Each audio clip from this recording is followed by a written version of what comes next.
नमस्कार बच्चों, मैं रवि कुमार शर्मा। आज अपन राजस्थान भूगोल की श्रृंखला में आगे वीडियो जारी करते हैं।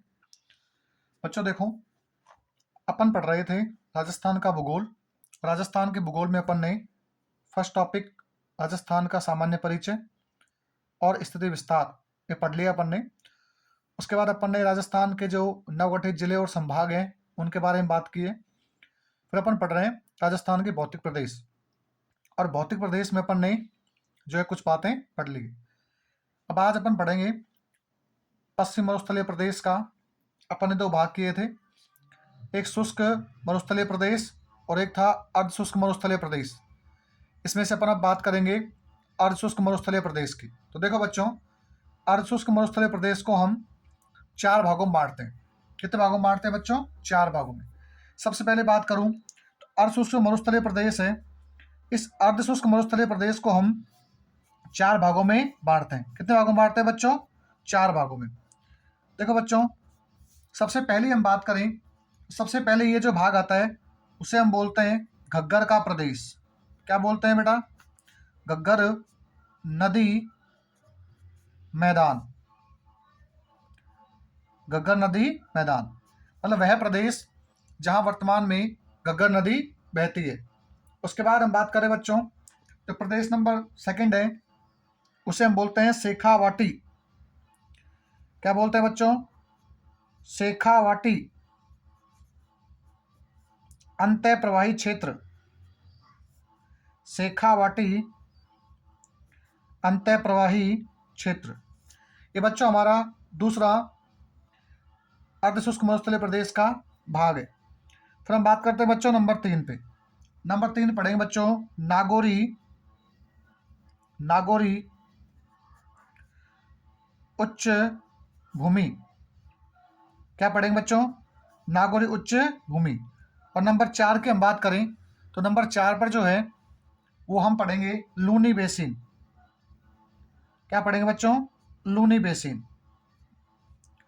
बच्चों ध्यान रखना, लूनी यहाँ नदी का नाम है और बेसिन का मतलब होता है नदी के द्वारा बनाया गया क्षेत्र। जिस क्षेत्र में नदी बहती है उसे हम बोलते हैं बेसिन।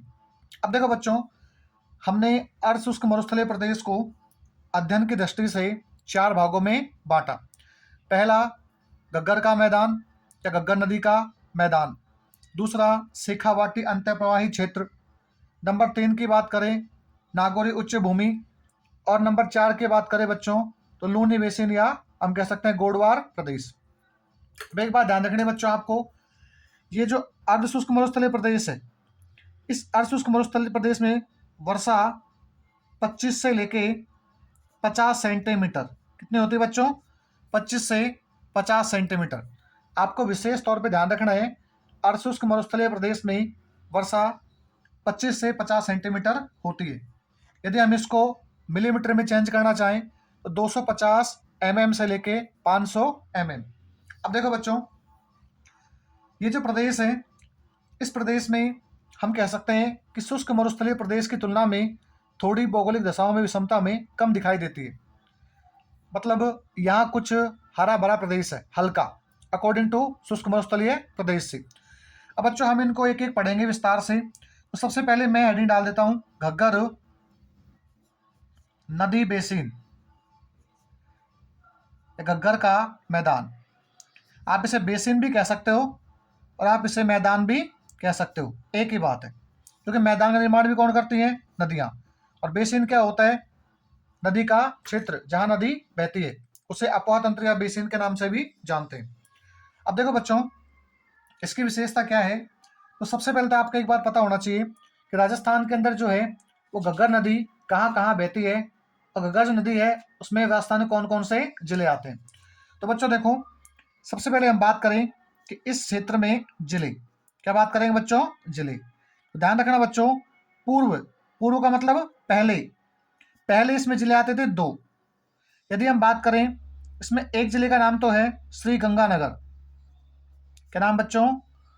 श्री गंगानगर। एक आता था बच्चों इसमें हनुमानगढ़। क्या आता था बच्चों? हनुमानगढ़। ये तो पहले की बात है। लेकिन आपको पता है कि घग्गर नदी जो है वो कालका नामक पहाड़ी हिमाचल प्रदेश से आती है और राजस्थान के अंदर टिब्बी नामक तहसील हनुमानगढ़ के अंदर प्रवेश करती है और हनुमानगढ़ से ये बहती हुई श्रीगंगानगर और वहाँ से सूरतगढ़ और अब आगे निकलकर ये जो है अनूपगढ़ जिले से होती हुई पाकिस्तान में चली जाती है। अब बात करें बच्चों वर्तमान की, तो बच्चों वर्तमान में आपको पता है कि एक जिला एक्स्ट्रा बन चुका है, तो वर्तमान में जिले हो गए 3। कितने हो गए? 3, जहाँ से क्या बहती है? घग्गर नदी। 2 तो ये खुद हैं और एक और मैं लिख देता हूँ, उसका नाम है अनूपगढ़। क्या नाम बच्चों? अनूपगढ़। इसका मतलब मैं कह सकता हूँ कि घग्गर नदी वर्तमान में राजस्थान के 3 जिलों में बहती है। कौन कौन से बच्चों? श्रीगंगानगर, हनुमानगढ़, अनूपगढ़। अब देखो बच्चों पहली बात। दूसरी बात हम बात करें तो ये जो क्षेत्र है ये उपजाऊ क्षेत्र है। क्या है बच्चों? उपजाऊ क्षेत्र। अपने यहाँ जो एग्जाम में सवाल बन सकते हैं बस उन्हीं की बात करेंगे, फालतू आपको फैक्ट में नहीं लिखवाऊंगा। पेपर में जो सवाल बने हैं और जो बन सकते हैं उन सब के बारे में आपको जानकारी मिलेगी। बस इतना कह सकता हूँ बच्चों, जितना मैं लिखा रहा हूँ इतना आप आराम से नोट्स में उतारो और साथ साथ पढ़ो, इसको रिकॉल करो, रिविजन करो और लास्ट में जो है पेपर सॉल्व करो। तो बच्चों यह है उपजाऊ प्रदेश है। ये क्या है बच्चों? उपजाऊ प्रदेश। और उपजाऊ प्रदेश होने कारण इस प्रदेश को हम हरित घाटी, कौन से घाटी बच्चों? हरित घाटी प्रदेश के नाम से भी जानते हैं। किसके नाम से बच्चों? हरित घाटी प्रदेश। तो ये उपजाऊ क्षेत्र है और इसे हम क्या बोलते हैं? हरित घाटी प्रदेश कहते हैं, क्योंकि यहाँ हरा भरा है कुछ। और देखो बच्चों ये जो घग्गर नदी है, इस घग्गर नदी को प्राचीन काल में, कौन से काल में बच्चों? प्राचीन काल में इस घग्गर नदी को हम सरस्वती,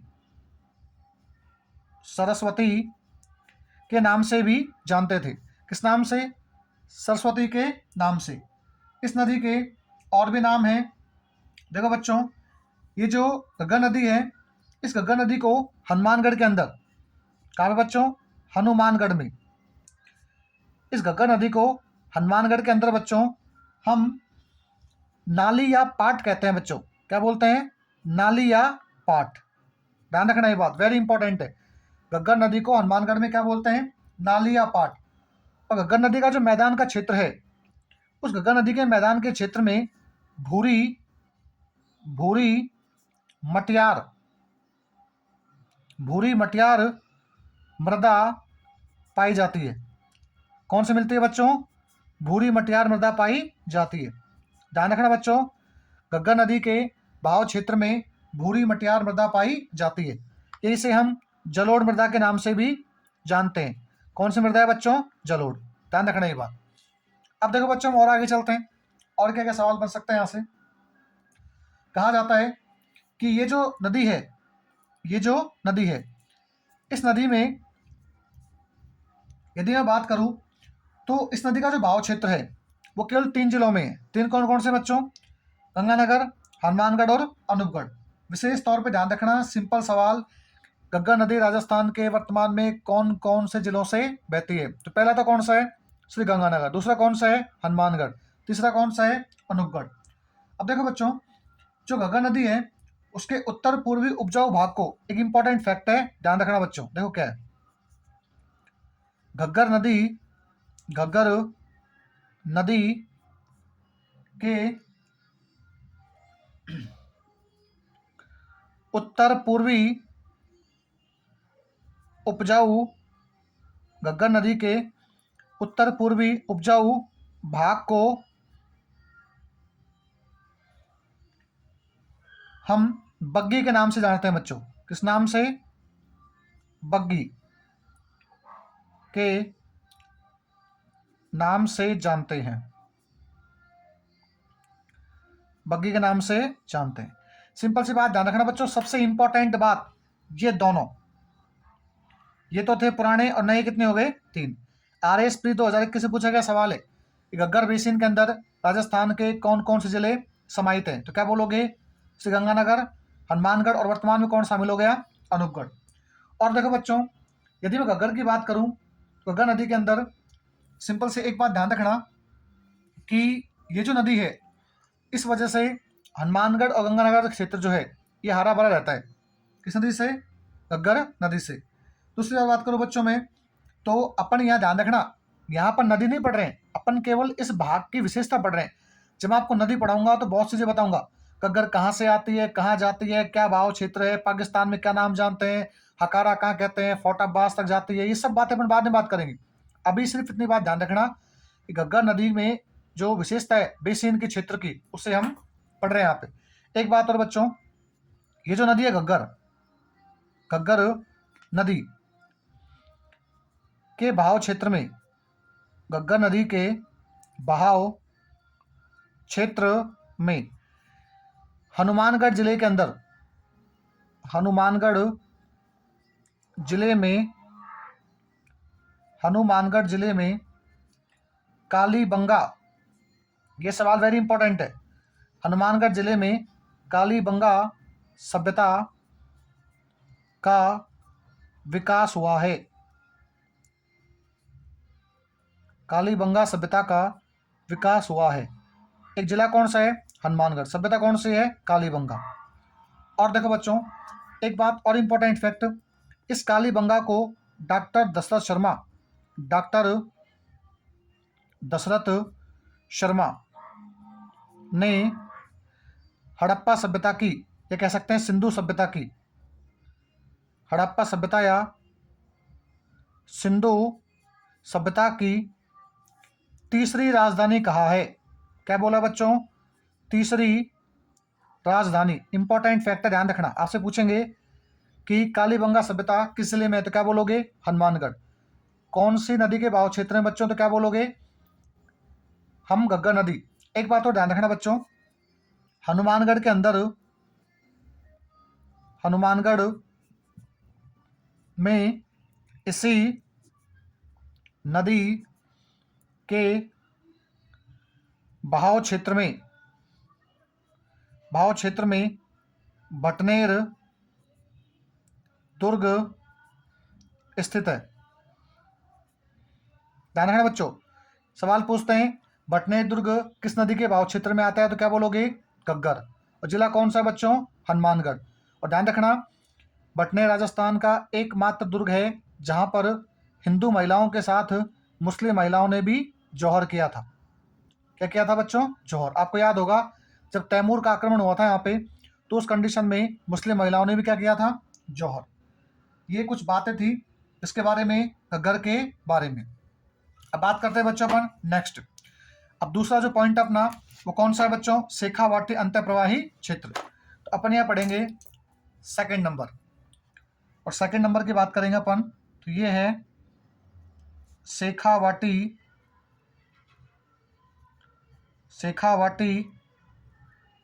अंतःप्रवाही क्षेत्र। बच्चों पास में कुछ म्यूजिक चल रहा है तो थोड़ा डिस्टरबेंस होगा आपको, लेकिन मैनेज करना, मेरी आवाज़ प्रॉपर आपको आ जाएगी। अब देखो बच्चों, यदि बात करूं मैं शेखावाटी अंतःप्रवाही क्षेत्र, तो शेखावाटी अंतःप्रवाही क्षेत्र जो है इसमें क्या क्या विशेषता है बच्चों? तो देखो सबसे पहले तो शेखावाटी जो क्षेत्र है बच्चों, इस शेखावाटी क्षेत्र के अंदर यदि हम सबसे पहले बात करें तो सबसे इंपॉर्टेंट बात क्या है बच्चों कि इसमें जिले कौन कौन से आते हैं? इसमें जिले कौन कौन से आते हैं? देखो बच्चों, मैं पूर्व की बात कर लेता हूँ और अब की बात कर लेता हूँ मैं। तो ध्यान रखना, पहले किसकी बात कर रहा हूँ मैं? पहले जो है इसमें 3 जिले थे। 3 कौन कौन से बच्चों? एक तो है चूरू, एक है सीकर और एक है झुंझुनू। कौन सा है बच्चों? झुंझुनू। ध्यान रखना, ये 3 तो पहले थे। वर्तमान में कितने हो गए बच्चों? वर्तमान में इसमें एक जिला और ऐड हो चुका है, वर्तमान में हो गए 4। चौथा कौन सा है बच्चों? चौथा है नीम का थाना।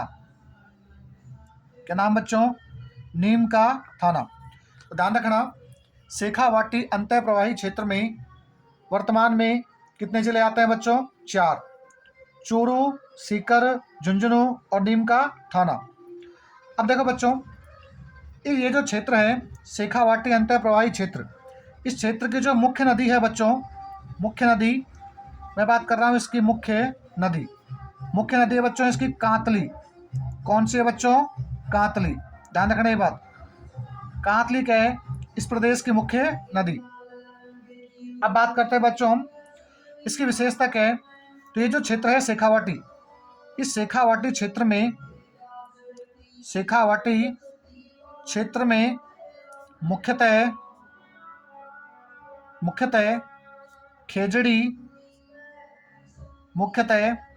खेजड़ी व धौंक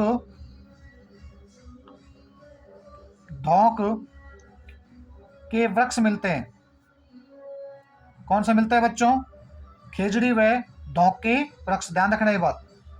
यदि हम बात करें बच्चों तो इस क्षेत्र में जो कच्चे कुएं होते हैं, इस शेखावाटी क्षेत्र में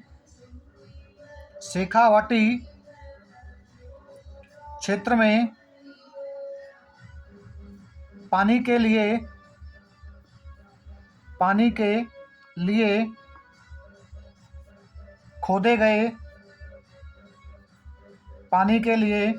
खोदे गए कच्चे कुएं को जोहड़ तथा जो पक्के कुएं होते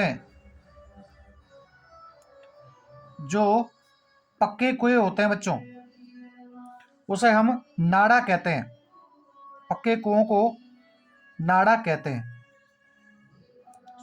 एक बात ध्यान रखना बच्चों, पानी के लिए जो कच्चे कुएं होते हैं उन्हें तो बोलते हैं जोहड़, और जो पक्के कुएं होते हैं उन्हें क्या बोलते हैं बच्चों, नाड़ा। आपसे पूछेंगे जोहड़ व नाड़ा किस भौतिक प्रदेश का भाग है, या किस भौतिक प्रदेश में अधिक मिलते हैं, तो क्या बोलोगे, शेखावाटी अंतः प्रवाही क्षेत्र में। अब देखो बच्चों, आपको पता है कि शेखावाटी अंतः प्रवाही क्षेत्र में रेगिस्तान का विस्तार है। इस कारण यहाँ रेत के टीलों के बीच में तालाबों का विकास होता है, जिन्हें हम सर कहते हैं। क्या बोलते हैं बच्चों, सर। एक फैक्ट और ध्यान रखना, यहाँ पर रेत के टीलों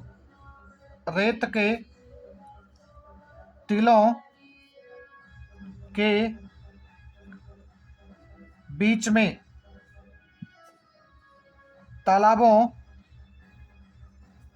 का निर्माण होता है, जिन्हें हम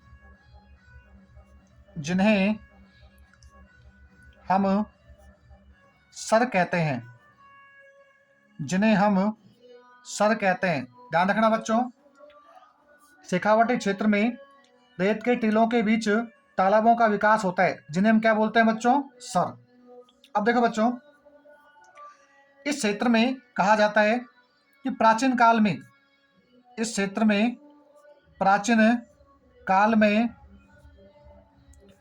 तोमर राजाओं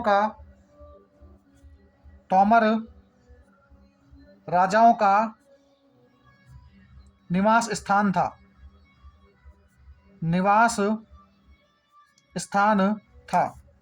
इस कारण इस प्रदेश को तोरावाटी प्रदेश भी कहते हैं। ध्यान बच्चों, क्या बोलते हैं इसे, तोरावाटी प्रदेश। इंपॉर्टेंट बात है, ध्यान रखना। नेक्स्ट बात करें बच्चों, तो ये जो प्रदेश है इसे हम बांगर प्रदेश भी कहते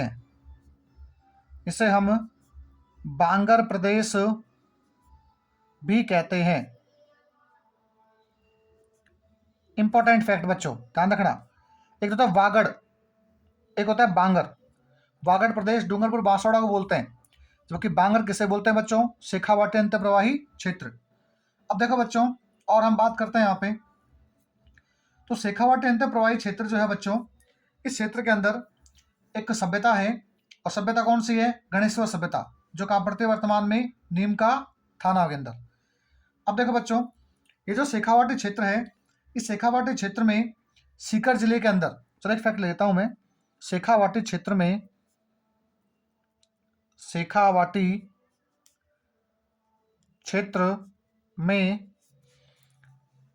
नीम का थाना और ध्यान रखना पहले थी सीकर में, अब कहाँ पे है, नीम का थाना में। नीम का थाना में कातली नदी के किनारे, कातली नदी के किनारे गणेश्वर गणेश्वर सभ्यता विकसित हुई है। सभ्यता कौन सी बच्चों, गणेश्वर। ध्यान रखना ये बात, ये वेरी वेरी इंपॉर्टेंट है, आपसे पूछेंगे गणेश्वर सभ्यता किस नदी किनारे, नदी कौन, ध्यान रखना कातली। और जिला कौन सा वर्तमान में, नीम का थाना, पहले कौन सा था, सीकर। अब देखो बच्चों, इसी प्रदेश में, शेखावाटी प्रदेश में,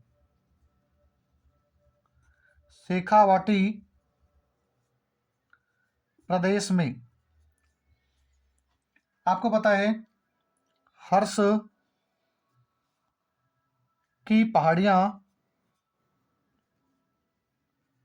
हर्ष की पहाड़ियां कोमा जीर्ण माता, जीर्ण माता व रिंगस भैरव का मंदिर स्थित है, रिंगस भैरव का मंदिर स्थित है। और सबसे इंपॉर्टेंट, इसी क्षेत्र में क्या आता है, खाटू श्याम जी मंदिर, खाटू श्याम जी का प्रसिद्ध मंदिर, का प्रसिद्ध मंदिर स्थित है।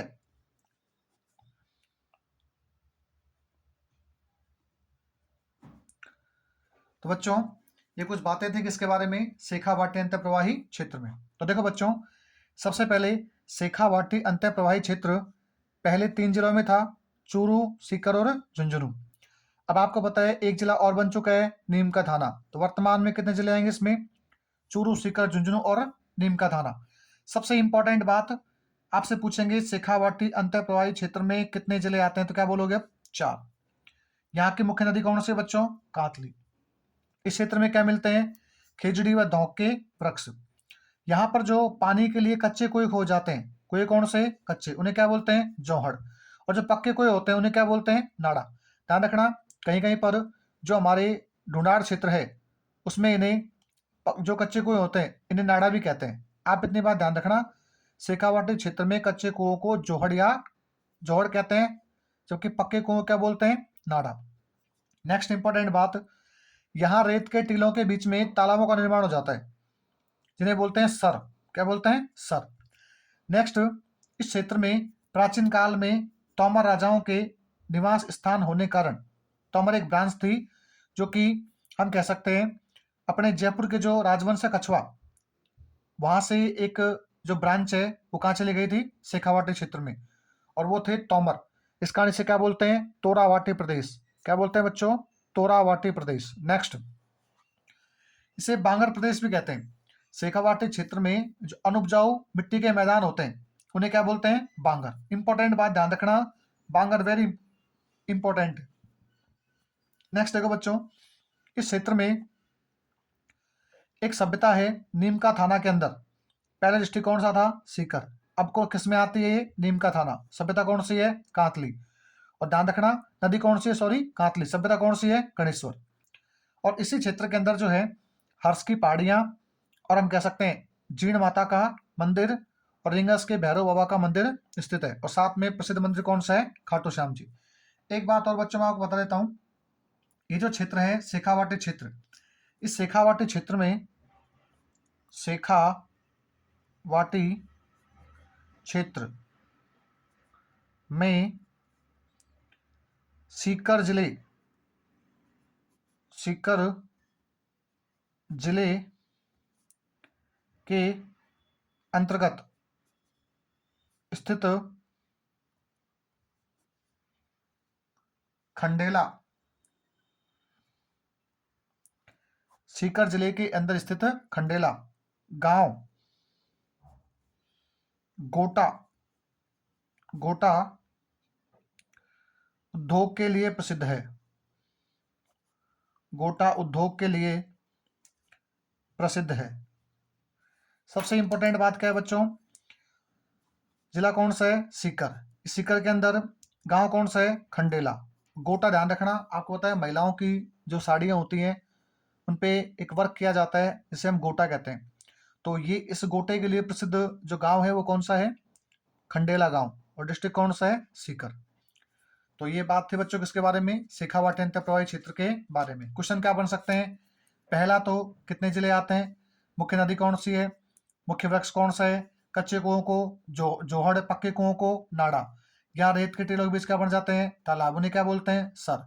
यहाँ राजा कौन से थे पहले ब्रांच में, तोमर। इस कारण क्या बोलते हैं, तोरावटी प्रदेश। इसे क्या बोलते हैं, बांगर प्रदेश। नदी कौन सी है, कांतली। जिला कौन सा है, नीम का थाना। सभ्यता कौन सी है, गणेश्वर। पहाड़ियाँ कौन सी हैं, हर्ष की पहाड़ियाँ। इसमें जीण माता का मंदिर है, रिंगस का भैरव है और खाटू श्याम जी का मंदिर है। और ये जो क्षेत्र है इसमें जो सीकर के अंदर जो गांव है खंडेला, वो क्या है, गोटा उद्योग के लिए प्रसिद्ध है। ये सवाल यहाँ से बन सकते हैं। अब नेक्स्ट बात करते हैं बच्चों नंबर 3। तो 3 में अपन ने कौन सा पढ़ा था, नागौरी उच्च भूमि। तो नागौरी उच्च भूमि के बारे में अपन बात करते हैं। नंबर 3 की बात करते हैं बच्चों। तो नंबर 3 है हमारा नागौरी उच्च भूमि। नंबर 3 है बच्चों नागौरी उच्च भूमि। ये वेरी इंपॉर्टेंट है बच्चों, ध्यान रखना। नागौरी उच्च भूमि से क्या सवाल बन सकता है बच्चों, पहला सवाल ध्यान रखना कि जो नागौरी उच्च भूमि है बच्चों, इसका विस्तार कहां से कहां तक पाया जाता है। तो ध्यान रखना बच्चों, इसके विस्तार की बात करूं मैं तो विस्तार, ध्यान रखना बच्चों, इसका विस्तार जो है आपको पता होगा कि अजमेर से लेके, और हम कह सकते हैं नागौर के बीच, अजमेर से लेके, अजमेर से लेकर नागौर के बीच, बीच का क्षेत्र। पहला सवाल ध्यान रखना, अजमेर से लेकर नागौर के बीच का क्षेत्र।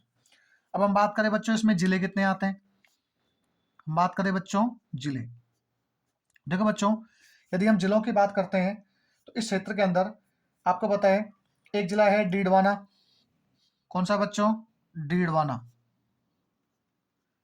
डीडवाना कुचामन, डीडवाना कुचामन।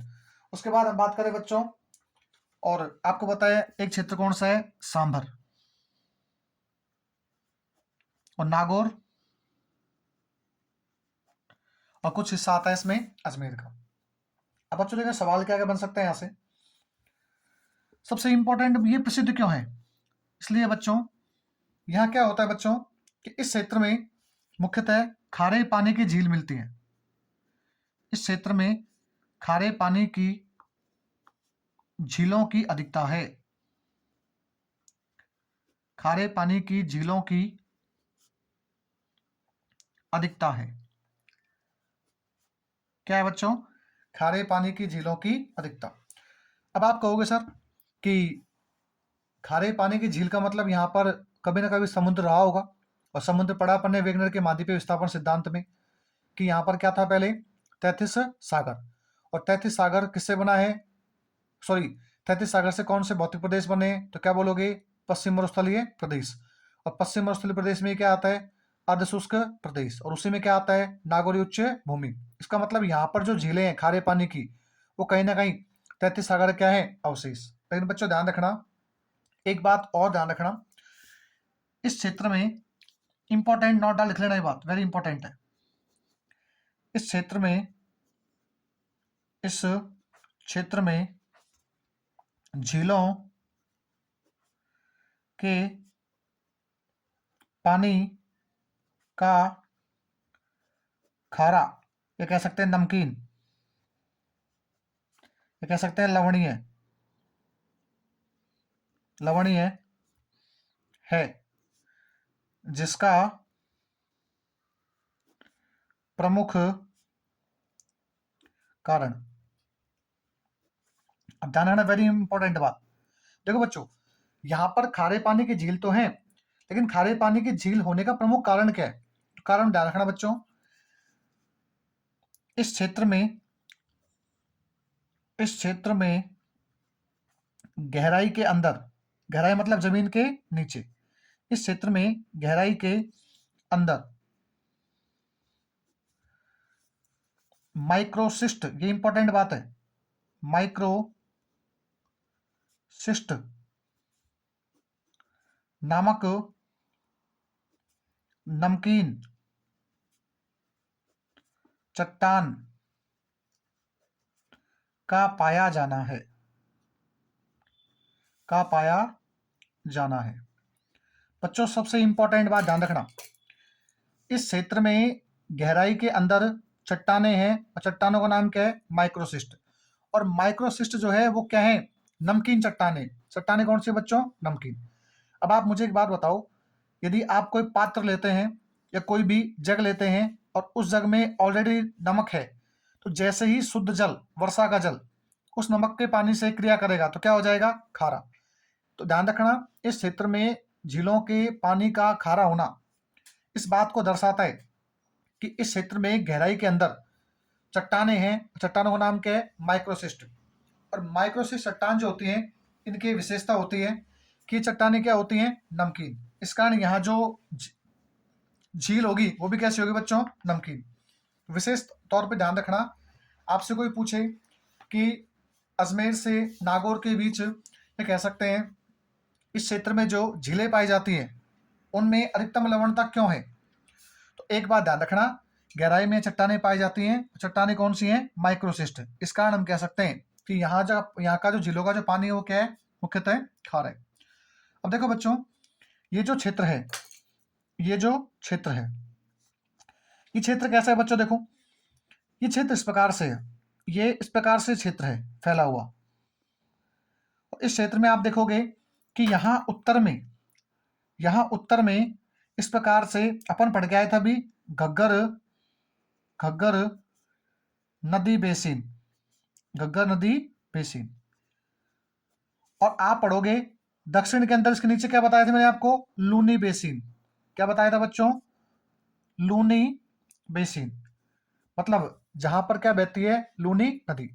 ध्यान रखना बच्चों, ये जो क्षेत्र है इस प्रकार से, ये घग्गर बेसिन और लूनी बेसिन के मध्य ऊंचा उठा हुआ भाग है। मतलब ये भाग क्या है, थोड़ा ऊंचा उठ रहा है, मतलब कह सकते हैं पठार के तौर पर थोड़ा ऊंचा है। और इसकी जो ऊंचाई है वो लगभग 500 मीटर है। कितने मीटर बच्चों, 500 मीटर। तो सिंपल सी बात, काम के सवाल क्या है, तो सिंपल सी बात ध्यान रखना, यह प्रदेश उत्तर में घग्गर नदी बेसिन, मैं लेता हूं नागौरी उच्च भूमि, ताकि पता रहे आपको, नागौरी उच्च भूमि। अब देखो बच्चों, यह प्रदेश उत्तर में, उत्तर का मतलब यह प्रदेश उत्तर में घग्गर नदी बेसिन तथा दक्षिण में लूनी बेसिन,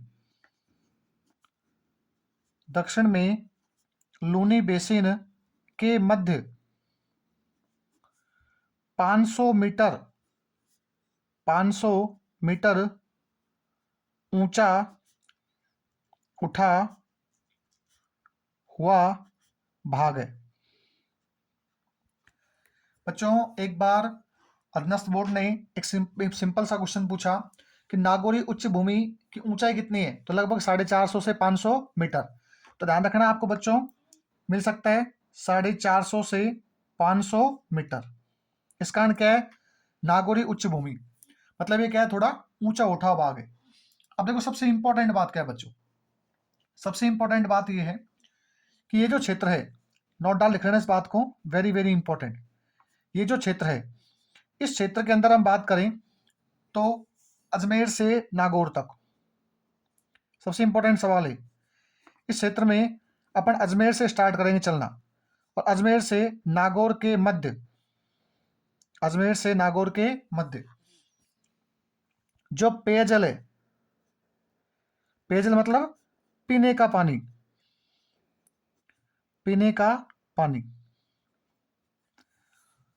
उसमें सर्वाधिक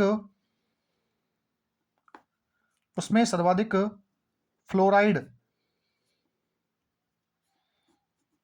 फ्लोराइड की मात्रा है। सबसे इंपॉर्टेंट बात बच्चों, किसकी मात्रा है उसमें? फ्लोराइड की। और जैसे फ्लोराइड की मात्रा है, तब आपको एक बात पता है कि जैसे हम फ्लोराइड युक्त जल का पानी पीते हैं तो उससे हमारी हड्डियां क्या होती हैं? कमजोर। और साथ ही दांत क्या पड़ जाते हैं? पीले। और साथ में हड्डियां क्या हो जाती हैं? विकृत या टेढ़ी मेढ़ी हो जाती हैं। अब देखो बच्चों, इससे नुकसान क्या होंगे? तो इस क्षेत्र में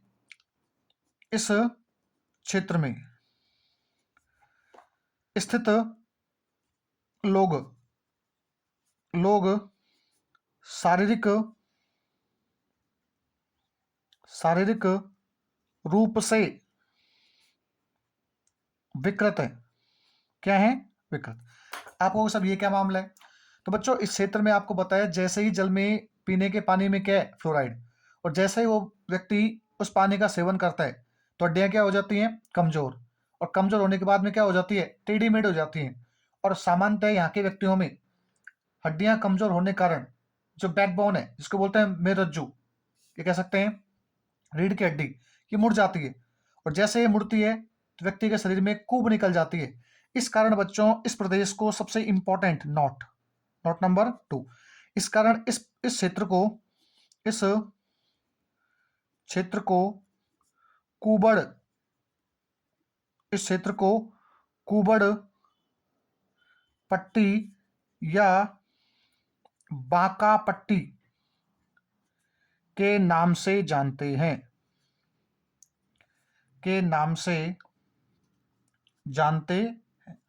सबसे इंपॉर्टेंट बात ध्यान रखना बच्चों, इस क्षेत्र में क्या है?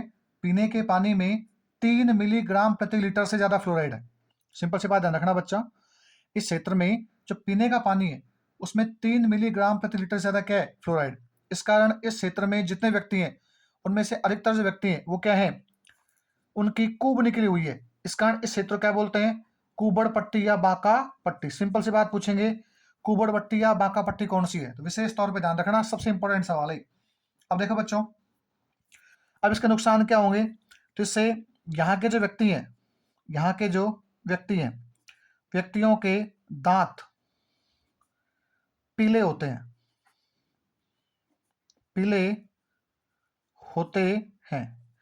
तथा हड्डियां क्या होती है बच्चों? कमजोर।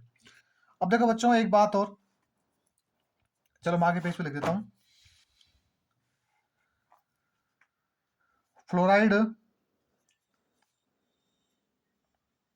फ्लोराइड से सर्वाधिक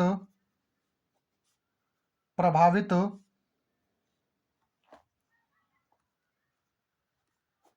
जिला, ध्यान रखना बच्चों, आंसर होगा नागौर। जिला कौन सा है बच्चों? नागौर। यदि मैं बात करूं गांव, फ्लोराइड से सर्वाधिक प्रभावित गांव, ध्यान रखना बच्चों, गांव का नाम है आस्खा गांव। ये गांव भी कहां पड़ता है बच्चों? नागौर में। सिंपल सी बात ध्यान रखना, फ्लोराइड से सर्वाधिक प्रभावित जिला पूछे नागौर, गांव पूछे आस्खा।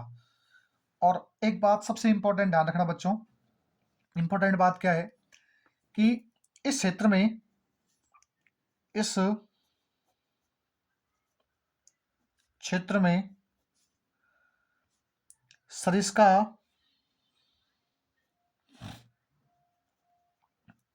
में सरिस्का वन्य जीव अभ्यारण्य के बाद सर्वाधिक हरे कबूतर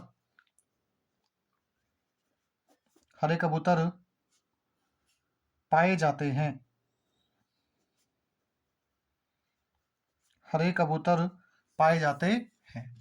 आपको सर ये भी कोई सवाल है क्या? बिल्कुल सवाल है बच्चों, पेपर में आ चुका है कि बताइए वह कौन सा भौतिक प्रदेश है जिसमें कह सकते हैं सर्वाधिक मात्रा में हरे कबूतर पाए जाते हैं। तो बच्चों ध्यान रखना, वैसे सर्वाधिक जो हरे कबूतर हैं वो मिलते हैं हमारे सरिस्का वन्यजीव अभ्यारण्य अलवर के अंदर। लेकिन अलवर ऑप्शन में नहीं है, तो क्या बोलोगे आप? नागौरी उच्च भूमि। और सामान्यतः बच्चों ये जो पक्षी है, ये उत्तर प्रदेश का पक्षी है मुख्यतः, इसको बोलते हैं हरियल। देखा होगा आपने, ये जैसे बेवड़िया वगैरह होती है तो बेर वगैरह खाता है, तो ये जो कह सकते हैं हरा एक पक्षी होता है कबूतर जैसा, रियल में हरियल है। सवाल क्या पूछेंगे कि सरिस्का वन्य जीव अभ्यारण्य के बाद सर्वाधिक मात्रा में हरियल या हरे कबूतर कहाँ दिखाई देते हैं? तो क्या बोलोगे? सिंपल सी बात ध्यान रखना, नागौरी उच्च भूमि। अब सबसे इंपॉर्टेंट बात बच्चों, अब हम बात करते हैं नंबर 4। और नंबर 4 कौन सा है? तो नंबर 4 अपन देखा लूनी बेसिन, लूनी या इसे हम लूनी बेसिन भी के नाम से जानते हैं। लूनी या लूनी बेसिन, या इसी का नाम क्या मिलता है बच्चों? गोडवार, गोडवार प्रदेश। लूनी बेसिन या गोडवार प्रदेश। अब देखो बच्चों, इस प्रदेश की क्या क्या विशेषता है और इस प्रदेश के अंदर हम क्या क्या पढ़ेंगे। सबसे पहले हम बात करें बच्चों, तो ये जो प्रदेश है, इस प्रदेश में जिले कौन कौन से आते हैं वर्तमान में? अब देखो बच्चों, सबसे पहले इससे हम पढ़ेंगे इसमें जिले। क्या पढ़ेंगे बच्चों? जिले। देखो जिलों की बात करूं मैं, तो एक तो आता है इसमें पाली वाला भाग। कौन सा आता है बच्चों? पाली वाला भाग। एक आता है इसमें बालोतरा वाला भाग। एक आता है बच्चों इसमें जालोर का कुछ भाग। एक आता है बच्चों इसमें सांचौर। एक आता है बच्चों इसमें बाड़मेर। एक आता है इसमें बच्चों पूर्वी जोधपुर।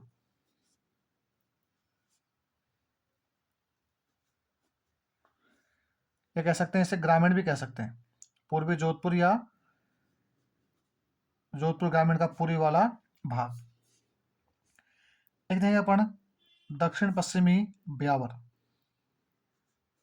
दक्षिण पश्चिमी ब्यावर, ये सब जिले किसमें आते हैं बच्चों? तो क्या बोलोगे आप? लूनी बेसिन या गोडवार प्रदेश। अब आप कहोगे सर इसमें अजमेर नहीं आता क्या?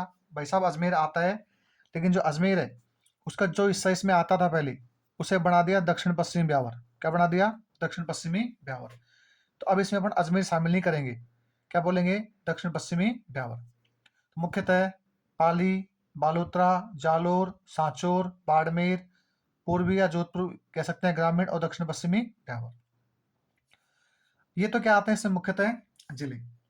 लेकिन जिलों के अलावा और क्या विशेषता है? तो बच्चों ध्यान रखना, ये जो लूनी बेसिन है, इस लूनी बेसिन की यदि हम बात करें तो इसका और नाम क्या मिलता है हमें? गोडवार प्रदेश। क्योंकि यहाँ पर कहा जाता है कि प्राचीन काल में कोई गौड़ जनजाति जो है वो निवास करती थी, इस कारण इस क्षेत्र का नाम रख दिया लूनी बेसिन या गोडवार प्रदेश। देखो बच्चों, एक बात और, ये जो नदी है लूनी, लूनी नदी, लूनी नदी, इसे हम आधी मीठी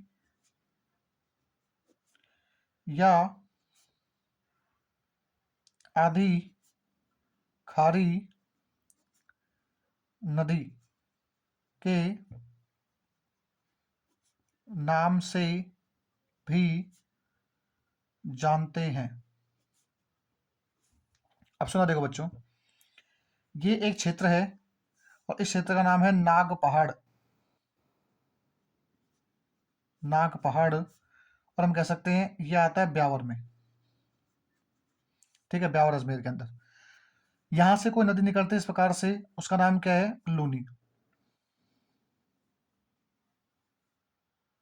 और इस प्रकार से ये कच्छ के रन, कच्छ का रन जो पड़ता है गुजरात में, यहां जाकर ये मिल जाती है। अब देखो बच्चों, बात क्या है? बात इतनी सी है, जहां से निकलती है नाग पहाड़ ब्यावर अजमेर, यहां से लेके और लगातार इसमें वर्षा का जल आता है, और आते आते ये नदी पहुंचती है यहाँ, और यहाँ स्थान है बालोतरा।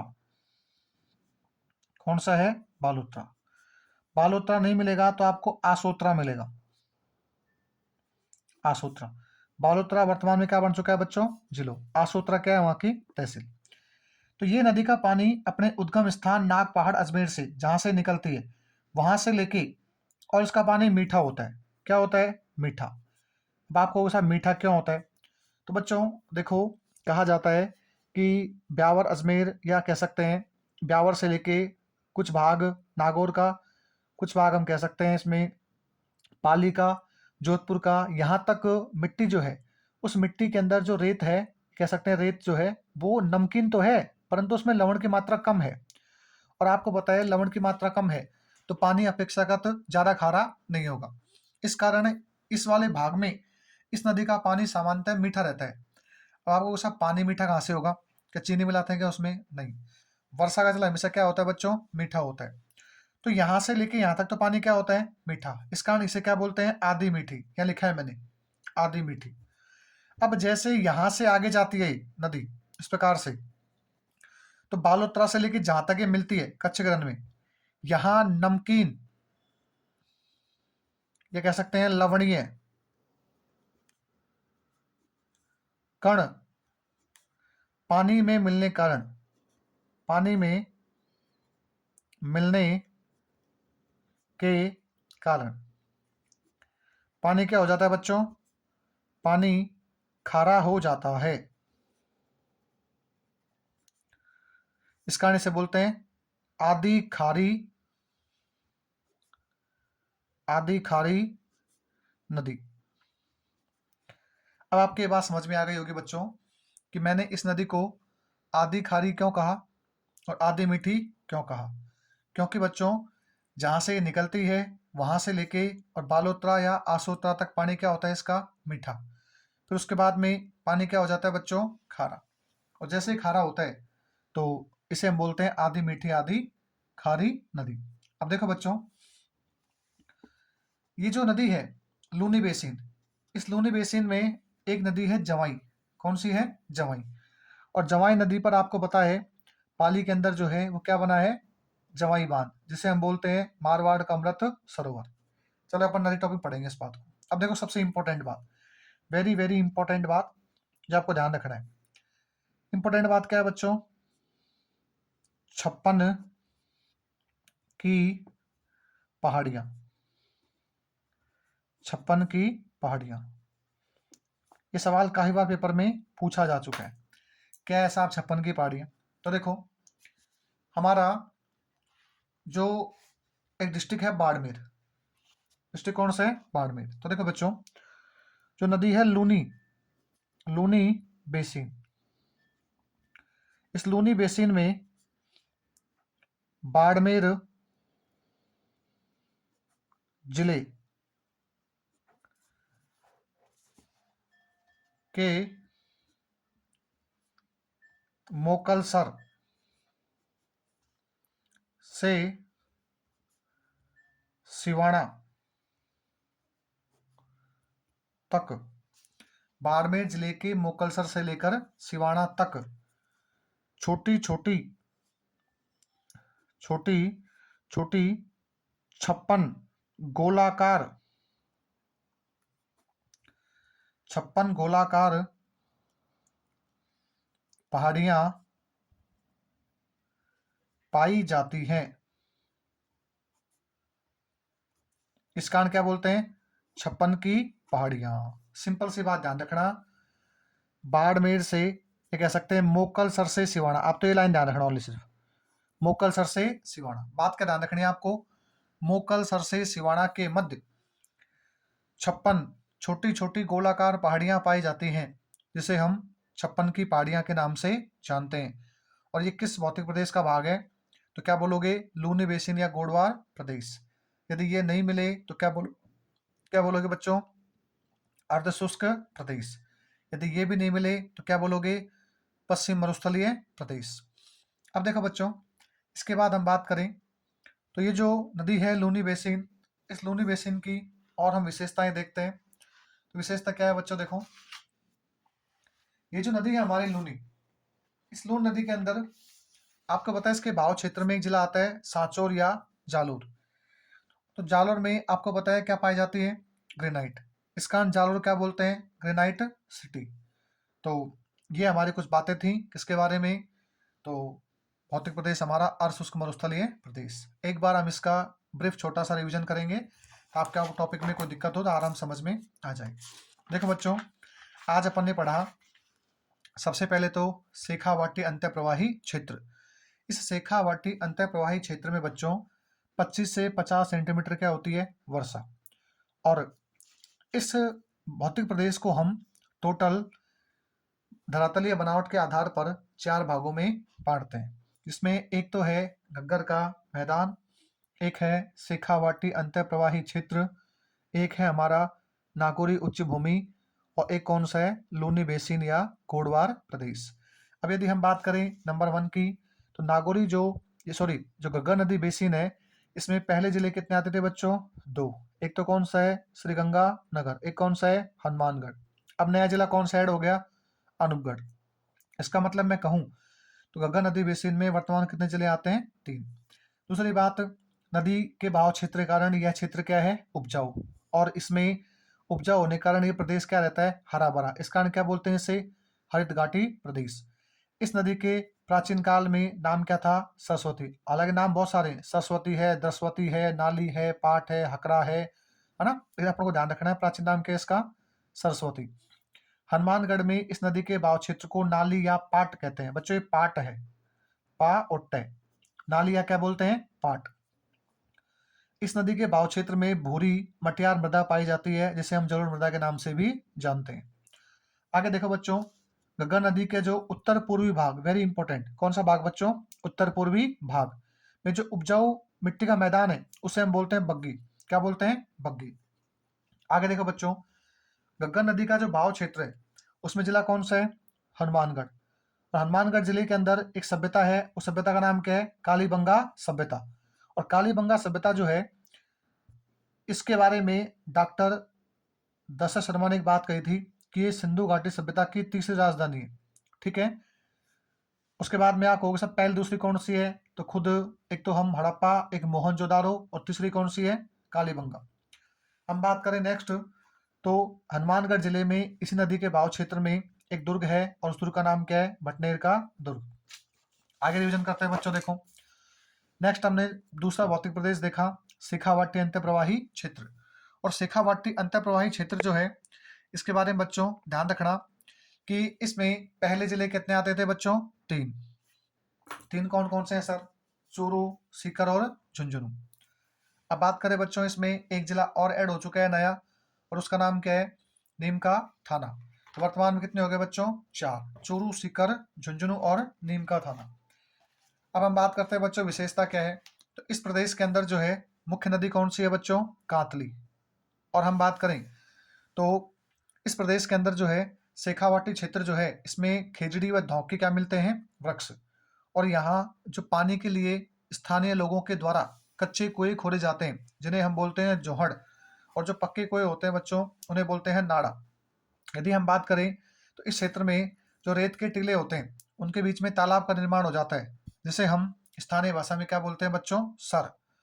और यदि हम बात करें तो इस क्षेत्र में प्राचीन काल के अंदर तोमर राजाओं का निवास स्थान होने के कारण इस प्रदेश को हम तोरावाटी प्रदेश के नाम से भी जानते हैं। इसे हम बांगर प्रदेश के नाम से भी जानते हैं। और ये जो प्रदेश है बच्चों, इसमें नीम के थाना का जो डिस्ट्रिक्ट है, जो पहले सीकर में आता था अब कहाँ आता है? खुद डिस्ट्रिक्ट बन चुका है नीम का थाना। यहाँ पर एक सभ्यता है कातली। नदी कौन सी? सॉरी, कातली। और सभ्यता कौन सी है? गणेश्वर।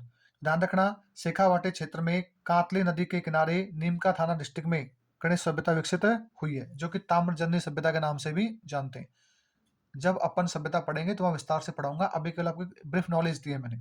आगे देखो, शेखावाटी प्रदेश में हर्ष की पहाड़ियां मिलती है, जीण माता का मंदिर है, रिंगस का भैरव बाबा का मंदिर है, खाटू श्याम जी का मंदिर है। नेक्स्ट बच्चों, शेखावाटी क्षेत्र में सीकर जिले के अंतर्गत जो है खंडेला गांव प्रसिद्ध है। किसके लिए? गोटा उद्योग के लिए। अब बात करते हैं बच्चों नेक्स्ट। देखो नेक्स्ट हम बात करें तो हमारा तीसरा जो भौतिक प्रदेश है वो है नागौरी उच्च भूमि। अब नागौरी जो उच्च भूमि है बच्चों, यहाँ से क्या सवाल बन सकते हैं? तो सवाल नंबर फर्स्ट कि ये जो प्रदेश है बच्चों, इसमें अजमेर से नागौर के बीच का क्षेत्र आता है। कौन सा आता है बच्चों? अजमेर से नागौर के बीच का क्षेत्र। और इस क्षेत्र में डीडवाना, कुचामन, सांभर और नागौर और अजमेर वाला क्षेत्र शामिल है। अब क्या है बच्चों, इस क्षेत्र में खारे पानी की झील बहुत है, जैसे डीडवाना है, कुचावन है, नावा है ना, ये सब क्या है? खारे पानी की झील। अब आपसे कोई सवाल पूछे कि सर इस क्षेत्र में झीलों का पानी मुख्यतः खारा होता है, उसका कारण क्या है? क्या तैतीस सागर कारण है? नहीं बच्चों, उसका कारण क्या है कि यहाँ गहराई में माइक्रोसिस्ट नामक क्या पाई जाती हैं? चट्टानें। अब आपको सब आप कैसे बोल सकते हो कि यहाँ पर जो है चट्टानें पाई जाती हैं? देखो बच्चों, प्रोफेसर वीसी मिश्रा जो है, उनकी पुस्तक राजस्थान के भूगोल में एक बार स्पष्ट लिखी है कि सागरीय जल जो होता है, जो महासागर का जल होता है, उसमें एक तत्व होता है मैग्नीशियम, उसकी अधिकता पाई जाती है।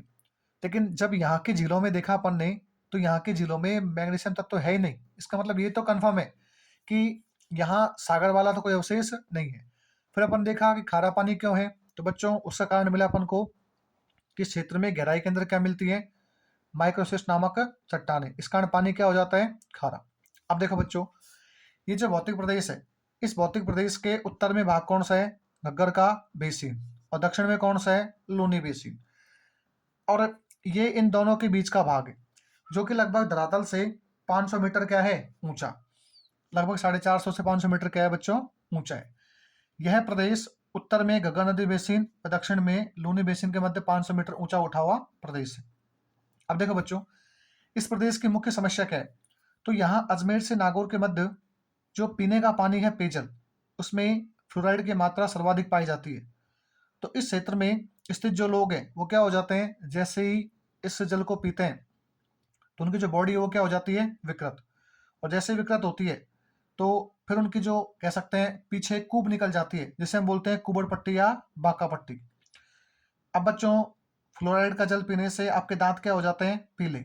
इस कारण यहाँ एक रोग है फ्लोरोसिस, उसकी अधिकता पाई जाती है। अब आपको पता है बच्चों, फ्लोराइड सभी जगह है, लेकिन ज़्यादा फ्लोराइड कहाँ पे है? तो ध्यान रखना बच्चों, फ्लोराइड से सर्वाधिक प्रभावित आपसे को डिस्ट्रिक्ट पूछे तो उसका आंसर क्या होगा? नागौर। अब देखो बच्चों, यदि आपसे पूछे गांव कौन सा है, तो गांव होगा बच्चों आस्खा गांव। फिर मैंने आपसे एक बात कही कि ये जो प्रदेश है कौन सा? नागौरी उच्च भूमि। इस प्रदेश में मुख्यतः एक पक्षी है जिसका नाम क्या है? हरियल। इसे हरे कबूतर के नाम से भी जानते हैं। और ये राजस्थान में सर्वाधिक तो कहाँ मिलता है? तो क्या बोलोगे आप? सरिस्का वन्य जीव अभ्यारण्य में। यदि उसके बाद कहीं मिलता है तो फिर कहाँ मिलता है बच्चों? शेखावटी, सॉरी, नागौरी उच्च भूमि के अंदर। तो अब बात करते हैं अपन नंबर 4। नंबर 4 पढ़ा अपन ने लूनी बेसिन या गोडवार प्रदेश।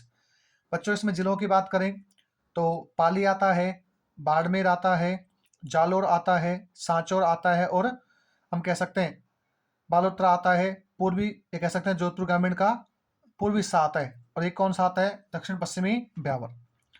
फिर मैंने कहा बच्चों, ये जो भौतिक प्रदेश है इसकी मुख्य नदी कौन सी है? लूनी। इस कारण क्या बोलते हैं इसे? लूनी बेसिन या गोडवार प्रदेश। अब नदी जो लूनी है ये जहां से निकलती है, नाग पहाड़ अजमेर से, या कह सकते हैं ब्यावर क्षेत्र से। यहाँ से निकलने के बाद लगभग बालोतरा या आसोतरा तक इसका पानी क्या होता है बच्चों? मीठा। लेकिन जैसे ही इसे आगे जाता है तो पानी क्या हो जाता है बच्चों? खारा।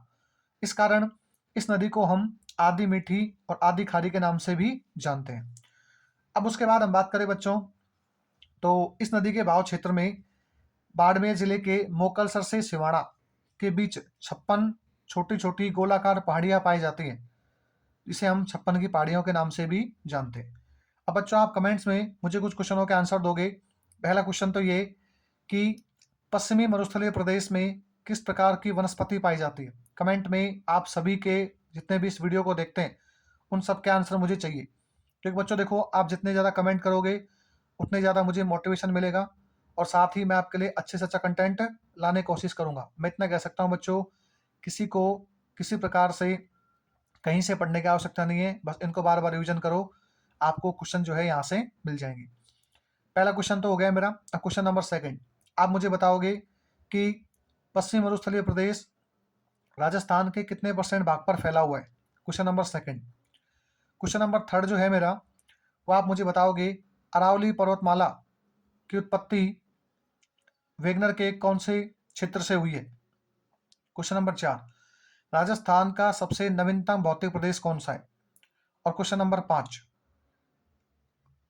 पूर्वी मैदानी प्रदेश में जनसंख्या कितने प्रतिशत निवास करती है। इन 5 क्वेश्चनों के आंसर आप कमेंट में दोगे। यदि आपको ये वीडियो अच्छा लगता है तो प्लीज़ इसे जितना हो सके लाइक, शेयर एंड कमेंट कीजिए। Thank you, all the best guys.